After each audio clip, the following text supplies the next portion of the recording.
Hi friends, வணக்கம் and welcome back to Pipli Pops channel. இன்னைக்கு நம்ம பொங்கல் ரெசிபி தாங்க பார்க்க போறோம். அதுக்கு சைட் டிஷ் தேங்காய் சட்னி. ஆனா இந்த பொங்கலோ தேங்காய் சட்னியோ இன்னைக்கு நம்ம கொஞ்சம் டிஃபரண்டான இன்கிரிடியன்ட்ஸ் வச்சு செய்ய போறோம். வீடியோ ஃபுல்லா ஸ்கிப் பண்ணாம பாருங்க. என்னென்ன இன்கிரிடியன்ட்ஸ் யூஸ் பண்ணிருக்கேன்னு பாருங்க. இன்னைக்கு அரிசியில பொங்கல் செய்யாம ஒரு டைப் ஆஃப் ரவையில் தாங்க பொங்கல் செஞ்சுருக்கேன். என்ன ரவைன்னு பார்த்தீங்கன்னா, இப்போ டிபார்ட்மெண்டல் ஸ்டோர் இல்லைன்னா நார்மல் ஷாப்லேயும் உங்களுக்கு லாப்ஸி ரவைன்னு கிடைக்குங்க. இது வேறு ஒன்றும் இல்லை, உடச்ச கோதுமை ரவை தான். கொஞ்சம் பெருசாக இருக்கிற மாதிரி பார்த்து வாங்கிக்கோங்க. ரொம்ப நைஸாக இருந்தால் பொங்கல் அவ்வளோ நல்லா வராது. இன்றைக்கி நான் 1/2 டம்ளர் ரவை அப்புறம் 1/2 டம்ளர் பாசிப்பருப்பு எடுத்திருக்கேன். உங்களுக்கு ப்ரொபோர்ஷன் வேணும்னா 3/4 டம்ளர் ரவையும் 1/4 டம்ளர் பாசிப்பருப்பும் சேர்த்தாலுமே ரொம்ப டேஸ்ட்டாக இருக்கும்.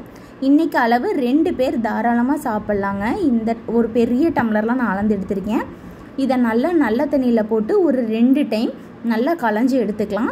வடிகட்டி வச்சு களைஞ்சி எடுக்கணுன்ட்டு இல்லைங்க. ரவை வந்து கொஞ்சம் குருணையாக தான் இருக்கும். கையிலே நம்ம களைஞ்சி எடுத்து குக்கரில் சேர்த்திக்கலாங்க. குக்கரில் வந்து இதுக்கு அளவு எப்படின்னா 1:2 ரேஷியோ. 1 டம்ளர் ரவை ப்ளஸ் பருப்புக்கு 2 டம்ளர் தண்ணி விட்டு சிம்மில் வச்சு ஒரே ஒரு விசில் மட்டும் எடுத்து வச்சுக்கலாம். இப்போ சட்னிக்கு பார்த்தோம்னா தேங்காய், பெரிய வெங்காயம், இஞ்சி, கருவேப்பிலை, அப்புறம் பச்சை மிளகா. ஃபஸ்ட்டு பொட்டுக்கடலை சேர்த்துக்கலாங்க. சேர்த்துட்டு தேங்காய் கொஞ்சம், பெரிய வெங்காயம் கொஞ்சம், இஞ்சி எடுத்து வச்சுருக்க கருவேப்பிலை, பச்சை மிளகா சேர்த்திக்கலாம். இப்போ இதில் என்ன டிஃப்ரெண்ட்டுன்னு கேட்டிங்கன்னா, இந்த சட்னி வந்து நீங்கள் தேங்காய் இல்லாமல் கூட வெங்காயம் மட்டும் சேர்த்து அரைச்சாலுமே ரொம்ப டேஸ்ட்டாக இருக்குங்க. தேங்காய் சட்னி மாதிரியே இருக்கும். டயபெட்டிக் இல்லைன்னா வந்து ப்ரெஷர் இருக்கவங்களாம் தேங்காய் சாப்பிடக்கூடாதுன்னா தாராளமாக நீங்கள் இந்த மாதிரி அரைச்சி பாருங்கள். நான் இன்றைக்கி கொஞ்சம் தேங்காய் வந்து டேஸ்ட்காண்டி சேர்த்துருக்கேன். நீங்கள் தேங்காயே சேர்க்காமல் வெங்காயம் மட்டும் சேர்த்து அரைச்சாலுமே ரொம்ப டேஸ்ட்டாக இருக்குங்க.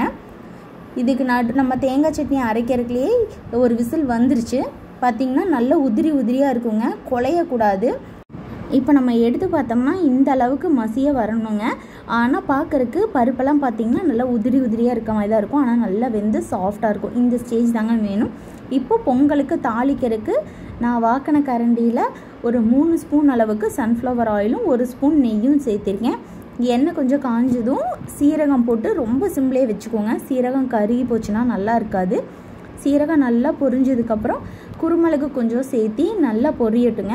இது கூட இஞ்சியும் கருவேப்பிலையும் பச்சை மிளகாயும் சேர்த்திக்கலாம். இஞ்சி வந்து நல்லா பொடியாக நைஸாக அரைஞ்சி வச்சுருக்கேன். அதையும் சேர்த்தி நல்லா வதக்கிட்டு, பச்சை மிளகா ரொம்ப ஃப்ளேவராக இருக்குங்க. உங்களுக்கு காரத்துக்கு தகுந்த மாதிரி போட்டுக்கோங்க. நான் இன்றைக்கி 1 தான் சேர்த்துருக்கேன். இது கூட ஒரு கொத்து நல்லா நிறைய கருவேப்பிலை இது போட்டு நல்லா ஃப்ரை பண்ணவே நல்லா மணமாக இருக்குங்க. இதையே நம்ம எடுத்து வச்சுருக்க பொங்கலில் சேர்த்துக்கலாம். நான் உப்பு சேர்க்கலைங்க வேகும் போது, நீங்கள் அப்போ கூட உப்பு சேர்த்துக்கலாம். நான் சேர்க்காதங்காட்டிக்கு நான் இப்போ வந்து உப்பு சேர்த்து நம்ம வதக்கி வச்சுருக்கிறதையும் சேர்த்து நல்லா பெசரி விட்டுக்கிறேன். இப்போ பார்த்திங்கன்னா நல்லா அப்படியே அந்த நெய்யும் எண்ணெய்க்கும் ரொம்ப பதமாக இருக்குங்க. பொங்கல் ரெடி ஆயிடுச்சு. இப்போ நம்ம எடுத்து வச்சுருக்க தேங்காய் சட்னியும் அரைச்சி நல்லா நைஸாக அரைச்சி எடுத்துக்கலாம். நான் சொன்ன மாதிரியே நீங்கள் தேங்காய் இல்லாமையே வெறும் வெங்காயம் போட்டு கூட அரைக்கலாங்க. ரொம்ப டேஸ்ட்டாக இருக்கும். தேங்காய் சட்னி இல்லைங்கிறத கண்டே பிடிக்க மாட்டாங்க. அப்படியே டேஸ்ட்டாக இருக்கும். அதே டேஸ்ட்டில் தான் இருக்கும். இப்போ நம்ம சட்னிக்கும் ஆஸ் யூஷுவல் தாளிக்கிற மாதிரி கடுகு, கருவேப்பிலை, வரமிளகா போட்டு தாளித்து எடுத்து வச்சுக்கலாங்க. நம்மளோட பொங்கலும் தேங்காய் சட்னியும் ரெடி. நீங்கள் இந்த மாதிரி ஒரு டைம் டிஃப்ரெண்ட்டாக செஞ்சு பார்த்துட்டு எப்படி இருக்குன்னு சொல்லுங்கள். நீங்கள் இந்த ரவையில் தான் செய்யணுன்ட்டு இல்லைங்க. தினை அரிசி இல்லை வரகு, பனிவரகுன்னு ஒன்று இருக்குங்க. அது வந்து ரொம்ப டேஸ்ட்டாக இருக்கும் இந்த மாதிரி பொங்கல் செய்கிறதுக்கு.